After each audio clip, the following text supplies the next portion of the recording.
y'all, Jessie with Living on a Prayer Flower Farm here, and in today's video we are going over how I set up for selling flowers at my local farmers market, along with some tips and advice. And if you have additional tips and advice, be sure to leave them down in the comments below for others, and including myself, to learn. Let's get to the video. So one of the first things you need for the market, doesn't matter where you're at, is you need tables. Luckily my market comes with a table. They provide me a nice long table. But if you don't have that, you need folding tables, especially depending on how you're transporting these flowers. I drive a small SUV crossover, and this table, the way it folds, fits perfectly in my car. I can haul flowers up on it. I will have a link down in the description below and an Amazon affiliate link if you'd like to purchase one of your own. Or Sam's Club also has these tables. So I'm going to get this unfolded and set up real quick. Next item that you're going to want to make sure you have plenty of are tablecloths.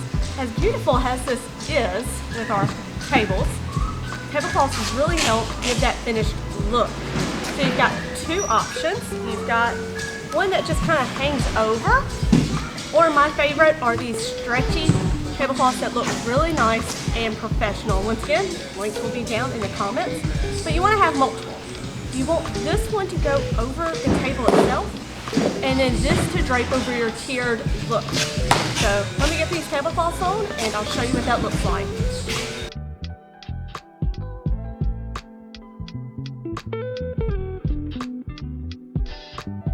Alright, the next thing you want to think about is your banner. You need your farm name displayed somewhere. If you're using a canopy tent, it's easy to just hang this via bungee cord. Working inside a farmer's market, sometimes you're not sure where you're going to be. On this market, I'm never sure where they're placing me, where I'm going to place the banner. So think ahead of time different ways that you can do your banner to best show it off and let people know your farm name. Normally we have something going along the top where I can hang this up. Not today. So we're going to go down in front, and I'm going to use some twine to tie the banner on before I start setting up the rest of my table. Next thing that I would strongly advise is creating a tiered look for your stand. It looks way nicer than just having everything across the table. So I just use an old board, a piece of scrap wood from somewhere, and my business card holders. So I'll just literally place it like this, and then I'll have this nice tablecloth going across to help create that nice tiered look. I've also got old soda trays that I can set my buckets up to create a nice tiered look. The other tablecloth just gives it that nice blended look, so you're not seeing everything underneath it. So let me get that set up. I'll show you what it looks like.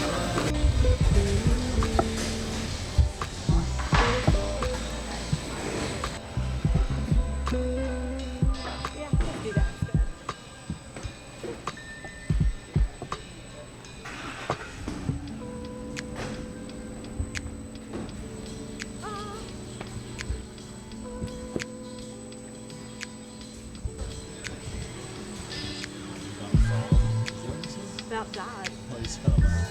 Now that we are finished setting up, now we're going to talk about buckets and what you're putting these flowers in to sell.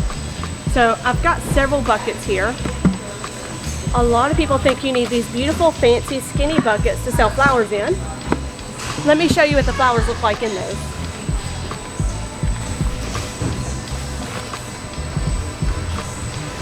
They look short, they look squished in this nice tall bucket.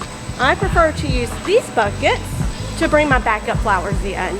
These are nice and easy to hold all my backup flowers versus my bouquet. So what do you need to put your bouquets in?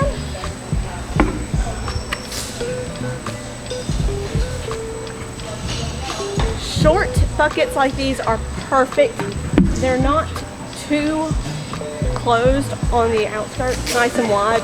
So you can fit about 3 to 4 bouquets, depending on size, in these buckets. I picked these up from a local grocery florist, and they are perfect. I don't necessarily like them for harvesting because they do horrible with long stems, but for bouquets that are kind of top heavy, these are perfect for selling them out of. So this is the chaos of my farm stand.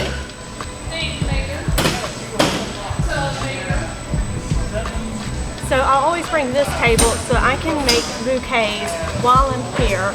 Sometimes customers have custom orders that they would really like in their bouquets, and I'm willing to make that for them. And just once again, due to the travel issue, I can't fit a bunch of bouquets in my car. I can fit a bunch of flower buckets crammed in, a bunch of individual flower buckets with multiple, lots and lots of flowers in it in the car, and then make bouquets here.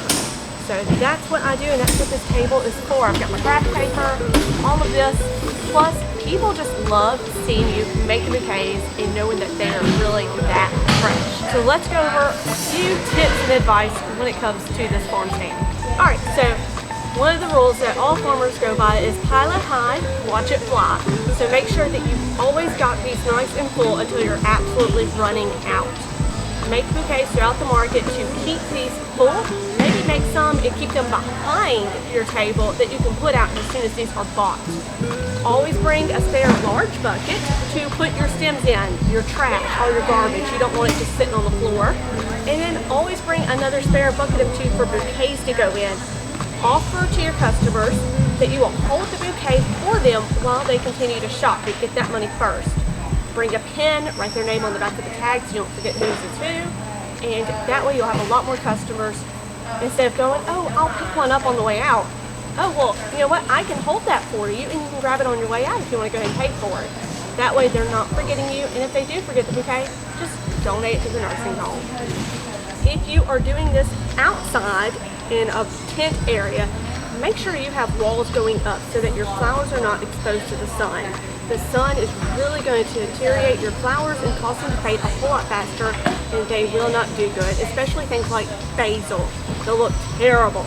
So being inside in a place like this where there's no sun is really perfect for me and my flowers. I want to point out I have not cat-friendly posters because I have lilies available, and lilies are highly toxic to cats, so that's how I inform people. And then you can see I've got my price tags. I keep everything at $20 to make it nice and simple, including my mason jars.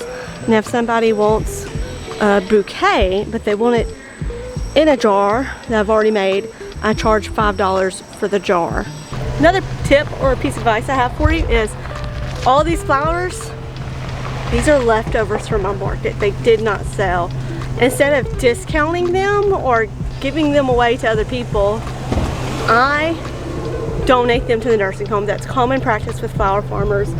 If you were to discount these at the market or after the market, people would wait to buy your flowers when they're discounted. You're short selling yourself. So instead, take them home, enjoy them, donate them to a nursing home, don't throw them away, let other people enjoy them. So that's where these are headed. If you enjoyed this video, be sure to smash the like button. And I've got a video on when I did a roadside experiment, so be sure to check out the video here, and I'll see you there.